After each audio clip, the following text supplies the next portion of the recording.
Search करें अवामी news. मुल्क भर की ताज़ा तरीन खबरों से बाखबर रहने के लिए सब्सक्राइब करें हमारे चैनल को और बेल आइकन ज़रूर दबाएं।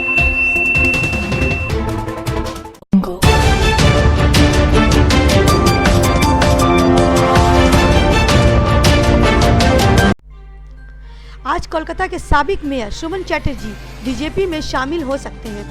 कोलकाता के साबिक मेयर और रियासती हुकूमत के वजीर रह चुके शुभन चैटर्जी आज तृणमूल कांग्रेस छोड़कर बीजेपी में शमूलियत अख्तियार कर सकते हैं। बताया जा रहा है कि गुज़िश्ता रोज़ शुभन चैटर्जी ने असेंबली स्टैंडिंग कमेटी से इस्तीफा भी इसी गर्ज से दे दिया था और अब वो बीजेपी में शामिल होने के लिए पूरी तरह से तैयार हैं। ख्याल रहे कि मगरबी बंगाल में हुक्मरान जमात तृणमूल कांग्रेस के फाउंडेशन मेंबर की हैसियत रखने वाले शुभन चैटर्जी पार्टी सुप्रीमो ममता बनर्जी के माबेन इख्तलाफ बढ़ने के सबब इन्हें कोलकाता मेयर के ओहदे से हटा दिया गया था और बाद में शुभन चैटर्जी ने वजारत से भी अपना नाता तोड़ लिया, जिसके बाद से ही अंदाज़ा लगाया जा रहा था कि वो बीजेपी में शामिल हो सकते हैं और अब खबर निकल कर आ रही है कि वो आज ही ज्वाइन कर सकते हैं।